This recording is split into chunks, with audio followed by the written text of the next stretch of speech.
اعوذ باللہ من الشیطان الرجیم بسم اللہ الرحمن الرحیم۔ آج ہمارا جو سبق شروع ہو رہا ہے وہ بری عادات سے اجتناب، یعنی اجتناب سے کیا مراد ہے؟ اجتناب یعنی دوری، دوری منع۔ دوری یعنی دور ہو جانا، اجتناب کرنا، پرہیزگار ہو جانا، پرہیز کرنا۔ اجتناب یعنی پرہیز کرنا، دوری اختیار کرنا۔ ان میں سے سب سے پہلا ہے تکبر۔ انسان کا اپنے آپ کو افضل اور دوسروں کو حقیر سمجھنا تکبر، یعنی اپنے آپ کو تمام مخلوقات سے، باقی تمام لوگوں سے افضل سمجھے کہ میں بڑا متقی ہوں، پرہیزگار ہوں، باقی سارے گناہ گار ہیں۔ ٹھیک ہے، تو یہ غلط ہے اور اس کو تکبر کہتے ہیں۔ انسان کی باطنی بیماریوں میں تکبر بہت بری اور بڑی بیماری۔ تکبر باطنی بیماری ہے، ٹھیک ہے نا؟ ایک بیماری بھی ہے، بیماری ہے نا، جیسے بخار ہوتا ہے، بخار کا پتہ چلتا ہے، ظاہری بیماری، ہاں صحیح، ٹھیک ہے، کسی کو اور جتنی یہ آج کل بیماری ہے تو اس بیماری کا پتہ چلتا ہے، لیکن تکبر ایسی بیماری ہے جو انسان کے اندر موجود ہوتی ہے اور انسان اس کی طرف توجہ بھی نہیں کرتا۔ صحیح ہے، لیکن یہ توجہ انسان جب وہ خود غور و فکر کرے اپنے وجود کے اندر تو پھر انسان اس چیز کا احساس کرتے ہے کہ یہ تکبر ہے اور یہ غلط ہے۔ اس بیماری میں مبتلا شخص کو متکبر اور مغرور کہا جاتا ہے۔ اس طرح کا شخص گویا وہ خود کو دھوکہ دے رہا ہے۔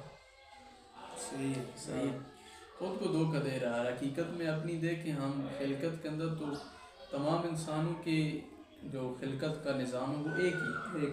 تمام عورت کی رحم میں ہوتے ہیں، وہاں پہ نطفہ ہوتا ہے، پھر آہستہ آہستہ ان کی پرورش ہوتی ہے، وہاں پہ پروان چڑھ کے ایک مکمل جب بچہ بن جاتا ہے تو اس سیرے میں مادر سے سارے عورت کی شرمگاہ سے باہر آتے ہیں۔ صحیح، لیکن یہ کہ اب انسان اور اسی مٹی میں سب چلے جائیں گے، ہاں اسی مٹی میں، لیکن انسان اس وہم میں مبتلا ہو جاتا ہے اور انسان کو یہ ایک غلط فہمی ہو جاتی ہے کہ میں دوسروں سے افضل ہوں، میں یہ میں وہ، میں اپنے آپ کو دوسروں سے الگ تھلگ تصور کرنا شروع کر دوں۔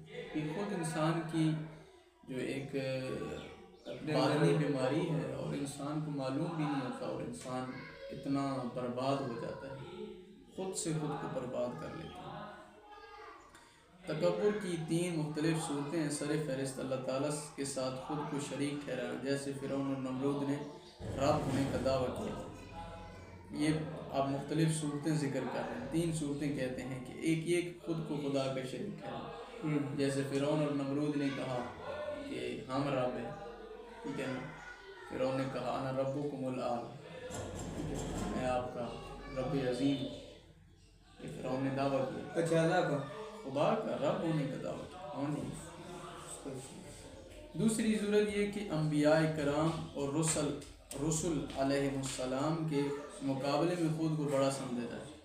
میں نبی بھی ایک عام شخص تھے، میں بھی ایک عام شخص، ٹھیک ہے، نبی اور مجھ میں کیا فرق ہے؟ یعنی ایسی باتیں اور ایسا ذہن کے اندر خیال کرنا یہ بھی تکبر ہے۔ یعنی انبیاء کو آپ تمام عام انسانوں کی صف میں لے کر، ٹھیک ہے، وہ بھی نہیں، وہ ہمارے صفوں میں سے نہیں گئے، نہیں، انسان، وہ انسان تھے لیکن وہ عام عادی انسان نہیں تھے۔ ہاں وہی، ان کا تو عالم بالا سے، خدا کی ذات سے، جس کائنات کا خالق ہے اس کے ساتھ ان کا ارتباط تھا، رابط تھا، وہ عام انسان تو نہیں تھے۔ ٹھیک ہے، اب ایک انسان ان کو اپنے ساتھ ملانا شروع کر دیا، وہ تو بس ہماری طرح ہی تھے، ٹھیک ہے، وہ انسان تھے لیکن انسان عادی نہیں تھے، بلکہ وہ انسان عادت سے ہٹ کر وہ ایک بہت بالا مقام کے حامل تھے۔ اللہ نے ان کو جو مقام دیا ہے، جو عزت دی ہے، ہر انسان کو نہیں حاصل، ہاں نہیں حاصل ہے، صحیح ہے، ہاں جی، وہ بھی قسمت سے ملتی ہے، ہاں جی، اور اللہ تعالیٰ جس کو چاہے دے سکتے ہیں، بنائے۔ اور اللہ تعالیٰ کی طرف سے مبعوث کی گئی ان عظیم شخصیات سے بغض رکھا جائے، ان کی اطاعت و پیروی نہ کی جائے، جس طرح بعض اہل مکہ نے نبی کریم صلی اللہ علیہ وسلم کی نبوت کا صرف اس لیے انکار کیا کہ بنو ہاشم کے خاندان میں جناب عبداللہ کے گھر ایک یتیم بچہ بڑا ہو کر کس طرح نبوت کا دعویٰ دار ہو سکتا ہے۔ اہل قریش نے رسول گرامی اسلام کی پیروی کیوں نہیں کی؟ بہت سارے لوگ تھے، اور وہ کیوں، وہ اپنے آپ کو بڑا سردار سمجھتے تھے، ہم بڑے سردار ہیں، یہ ایک یتیم بچہ، یہ آپ نبی ہونے کا دعویٰ کر رہا ہے، ہم اب اس کی پیروی کریں اور اس کو پیغمبر مان کے ساری زندگی اس کے فرمان کے مطابق گزاریں، وہ یہ کہ ہم اس بات پر زندگی اپنی گزاریں۔ یعنی یہ ان کے اندر تکبر، غرور، گھمنڈ، جیسا بھی یہ ہوتا ہے نا، یہ مسجدوں کے اندر بابے کہتے ہیں یہ مولانا، یہ کوئی بچہ ہی کہہ دے کہ بابا جی یہ غلطی نہیں، یہ غلطی ہے، یہ صحیح نہیں ہے، کہتے تو آج کا بچہ ہمیں سکھانے تو کہاں سے ہوتا ہے، تو ہمارے ہاتھ میں جمع پلا ہے اور تو ہمیں سکھاتا ہے، حالانکہ وہ صحیح بات کر رہا ہے، درست بات کر رہا ہے، لیکن بات کو نہیں دیکھنا، پہلے انہوں نے یہ دیکھنا ہے بڑا کون اور چھوٹا۔ ہاں جی ٹھیک ہے۔ تو یہ بڑی ایک وجہ تھی جو قریش نے اسلام قبول نہیں کیا رسول گرامی اسلام سے، وہ کیونکہ تکبر میں مبتلا تھے، متکبر تھے۔ ان کا موقف تھا کہ نبوت کسی بڑے شہر میں کسی بڑے مالدار آدمی کا حق تھا۔ اس اعتراض کو قرآن مجید نے اس طرح بیان کیا ہے، وہ کہتے تھے کوئی بندہ بڑا مالدار ہو، جاگیردار ہو، اللہ یہ اس کا حق ہے کہ اس کو نبی بنائے، اور اللہ اس کو نبی بنائے۔ ہاں جی، جس کے پاس پیسے زیادہ۔ اللہ نے اسی اعتراض کے متعلق قرآن مجید میں فرمایا، اور وہ کہنے لگے یہ قرآن کیوں نہیں نازل ہوا مکہ و طائف کی 2 بستیوں میں سے کسی بڑے آدمی پر۔ سورہ زخرف آیت نمبر 31۔ یہ جو قرآن ہے اور یہ جو الہی پیغام ہے، یہ طائف و مکہ کے بستیوں میں سے کسی امیر پر کیوں نہیں اس کو نبی بنایا جائے؟ یہ وہ اہل مکہ والے کہتے تھے، یہ مکہ والے کہتے ہیں۔ تکبر کی تیسری صورت یہ ہے کہ دوسرے انسانوں کے مقابلے میں خود کو بڑا تصور کیا جائے اور انسانی مساوات کے تصور کو بھی قبول نہ کیا جائے۔ انسان کے اندر تکبر بعض اوقات کثرت علم سے پیدا ہوتی ہے، اور بعض اوقات عبادت و ریاضت، مال و دولت کی کثرت، حسب و نسب پر فخر، عہد و عہدہ و منصب اور کامیابی و کامرانی کے حصول، حسن و جمال اور طاقت و قوت کی وجہ سے پیدا ہوتا ہے۔ تکبر کرنے والے جنت میں نہیں جائیں گے۔ اب یہ تکبر جس وجہ سے پیدا ہوتا ہے وہ بیان کر رہے ہیں، یعنی انسان عام انسانوں سے اپنے آپ کو الگ کیوں سمجھتا ہے؟ مال کی وجہ سے، حسن کی وجہ سے، جائیداد کی وجہ سے، ٹھیک ہے، عبادت کی وجہ سے، ٹھیک ہے۔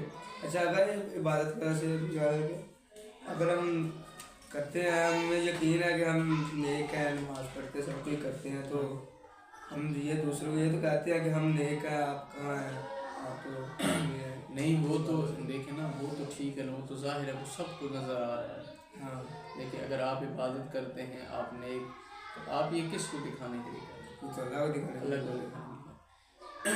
آپ کو اپنی بندگی پہ فخر ہونا چاہیے کہ میں خدا کی اطاعت میں زندگی گزار رہا ہوں، لیکن یہ کہ آپ اس اپنی بندگی کا یہ جو فخر ہے اس کو لے کر دوسروں کے درمیان نہ کھڑے ہو جائیں، دوسروں کے درمیان آپ کہیں بھائی آپ تو نماز نہیں پڑھتے، ٹھیک ہے، آپ تو روزہ نہیں رکھتے، دیکھو میں روزہ رکھتا ہوں، میں نماز پڑھتا ہوں، آپ لوگ جاہل ہو، آپ لوگ جہنم میں جاؤ گے آگے۔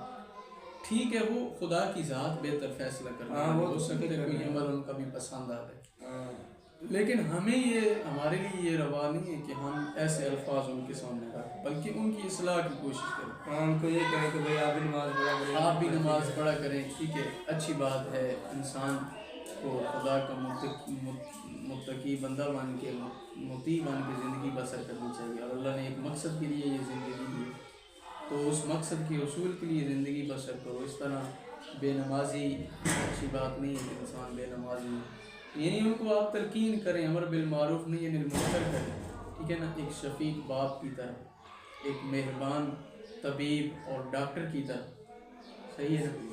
آپ ان کی دل آزاری اس طرح نہ کریں کہ وہ بالکل آپ سے لا تعلق ہو جائیں اور آپ کو کہیں کہ یہ بڑا بنتا ہے، ٹھیک ہے، وہ پھر آپ کی بات بھی نہ سنیں، ٹھیک ہے، یعنی جس میں آپ کا خود غرور اور بڑا پن، ٹھیک ہے، دوسروں کے سامنے ثابت ہوتا ہے، ایسے الفاظ نہ یہ ہے۔ ارشاد باری تعالیٰ ہے تِلْکَ الدَّارُ الْآخِرَةُ نجعلها للذین لا یریدون علوا فی الارض ولا فسادا والعاقبۃ للمتقین، وہ آخرت کا گھر ہے جسے ہم نے بنایا ہے ان لوگوں کے لیے جو نہ زمین میں بڑائی چاہتے ہیں اور نہ فساد، اور نیک انجام پرہیزگاروں کے لیے۔ اب اللہ نے یہ بھی فرما دیا کہ زمین میں جو نہ تکبر کرتے ہیں نہ فساد کرتے ہیں، انہی لوگوں کے لیے ہم نے وہ آخرت میں گھر گھر بنایا۔ ماشاءاللہ۔ نبی کریم صلی اللہ علیہ وسلم کا ارشاد ہے، جس شخص کے دل میں رائی کے دانے برابر بھی تکبر ہوگا وہ جنت میں داخل نہیں ہوگا۔ صحیح المسلم کے اندر یہ حدیث موجود ہے کہ جس شخص کے اندر رائی کے دانے کے برابر ذرہ سا بھی اگر کسی کے دل کے اندر تکبر ہوگا تو وہ جنت میں نہیں جا سکتا۔ دیکھیں کتنا سخت ہے، کتنا سخت ہے انسان کی زندگی اس طرح اگر گزرے۔ غرور و تکبر کی مختلف صورتیں ہیں، جیسے حق بات کا انکار، یہ بھی غرور تکبر کی صورت ہے۔ دوسروں کو حقیر جاننا، زمین پر اکڑ اکڑ کر چلنا، کپڑے زمین پر گھسیٹتے ہوئے چل، اپنے سے کم مال و دولت والے کے پاس بیٹھنے سے نفرت کرنا اور اس کے ساتھ بیٹھ کر کھانا کھانے کو ناپسند کرنا، اس کے برعکس کسی کو سلام میں پہل کرنا، کسی شخص کی نصیحت کو قبول کرنا، غصہ نہ کرنا اور کسی کو حقیر نہ سمجھنا تکبر کا خاتمہ کرتا ہے اور انسان کے دل میں عاجزی کے جذبات پیدا کرتا ہے۔ آپ اپنے اندر اگر تکبر ختم کرنا چاہتے ہیں تو اس کے یہ طریقے ہیں۔ آپ دوسروں کو سلام کرنے میں پہل کریں، جب آپ کوئی ملے اس کا سلام اس کو کریں، پہل کریں سلام، ٹھیک ہے۔ اس کی نصیحت، کسی کوئی اگر نصیحت کرتا ہے اس کی نصیحت کو قبول کریں، بھائی آپ ٹھیک کہہ رہے ہیں، ٹھیک ہے، اگر وہ بات قابل عمل ہے تو اس پر عمل کریں، صحیح ہے، غصہ نہ کریں، ٹھیک ہے، کسی کو حقیر نہ سمجھیں، صحیح ہے، سب کو اپنے سے بہتر سمجھیں کہ خدا کے ہاں ہو سکتا ہے اس کا کوئی ایسا نیک کام ہو، ٹھیک ہے، جس کی وجہ سے یہ خدا کے ہاں محبوب ہے۔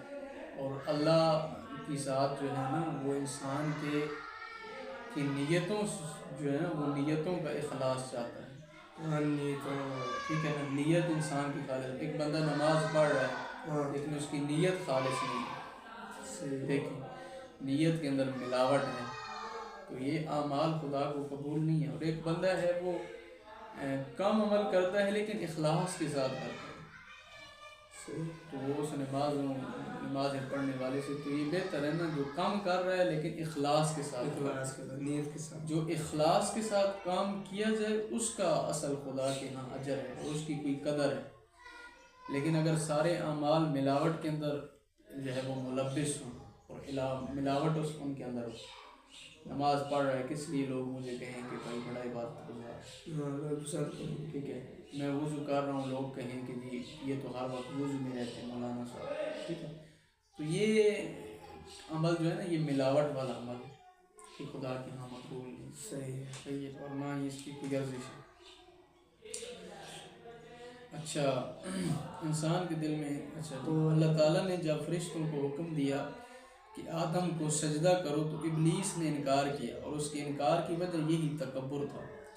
وَإِذْ قُلْنَا لِلْمَلَائِكَةِ اسْجُدُوا لِآدَمَ فَسَجَدُوا إِلَّا إِبْلِيسَ، ہم نے ملائکہ سے کہا کہ سجدہ کرو تو سجدہ کرو آدم کو، تو پھر کیا کیا؟ فَسَجَدُوا، سب ملائکہ نے سجدہ کیا، إِلَّا إِبْلِيسَ، سوائے ابلیس کے، ابلیس نے سجدہ نہیں کیا۔ ابا واستکبر، اور ابلیس نے کیا کیا؟ اس نے انکار کیا اور تکبر کیا، وَكَانَ مِنَ الْكَافِرِينَ، اور وہ کافروں میں سے ہو گیا، صحیح ہے، اللہ کی بات نہیں مانی، غرور کیا، تکبر کیا، اس نے کہا کہ میں آگ سے بنا ہوں، یہ مٹی سے بنا ہے، میں اس کے سامنے کیسے سجدہ کروں؟ اب یہ سوچنے والی بات تھی نا کہ مٹی کس نے کہا ہے، کس نے کہا، کس نے کہا ہے کہ آپ سجدہ کرو، اور آپ کو یہ کس نے کہا ہے کہ جو آگ ہے وہ مٹی پر فضیلت رکھتی ہے، یہ کس نے کہا کہ کہاں، کس نے آپ کو یہ تعلیم دے دی ہے؟ یہ خود شیطان کے اندر، ابلیس کے اندر یہ ایک وسوسہ پیدا ہوا، گھمنڈ و غرور پیدا ہوا کہ آگ جو ہے وہ افضل ہے مٹی سے، اور اس کی جہالت کی وجہ سے اور شیطان کی اس گمراہ کن انکار کی وجہ سے اس کو اللہ نے دھتکار دی اور کہا رجیم ہے، تو دھتکارا ہوا ہے۔ صحیح ہے۔ انسان جب تکبر میں مبتلا ہو جاتا ہے تو اپنی جھوٹی انا کے تحفظ کے لیے برے اخلاق کا سہارا لیتا ہے اور ایسا طریقہ اختیار کرتا ہے جو اس کی خود ساختہ عزت کو بچا سکے۔ اس نحوست کی وجہ سے انسان جھوٹ، غیبت، گالی گلوچ اور دیگر اخلاقی برائیوں کا شکار ہو جاتا ہے، جس کی وجہ سے وہ انسانی معاشرے میں امن کی زندگی نہیں گزار سکتا۔ ایسے شخص کو اطمینان قلب جیسی عظیم کیفیت سے محروم رہنا پڑتا ہے۔ لا محالہ اس کا انجام دنیا اور آخرت میں ذلیل ہونا ہوتا ہے۔ متکبر آدمی اپنے قریب بیٹھنے والوں سے نفرت کرتا ہے، مریضوں اور بیماروں سے بھاگتا ہے، آدمی گھر کے کام کاج میں حصہ نہیں لیتا۔ اس بیماری سے محفوظ رہنے کا بہترین طریقہ یہ ہے کہ ہم اللہ تعالیٰ کی معرفت حاصل کرتے ہوئے اور انبیاء اکرام علیہ السلام کی تعلیمات پر عمل کرتے ہوئے غرور و تکبر سے باز رہیں، تاکہ ہم دنیا اور آخرت میں کامیاب ہو سکیں اور ہمارا معاشرہ امن و سکون کا گہوارہ بن سکے۔ تو یہ ایک بری عادت ہے جس کی وجہ سے انسان کئی اور برائیوں میں مبتلا ہوتا ہے۔ خداوند عالم ہمیں اس بری عادت اور خصلت سے بچنے کی توفیق دے۔ وصلی اللہ علی سیدنا محمد و آلہ الطیبین۔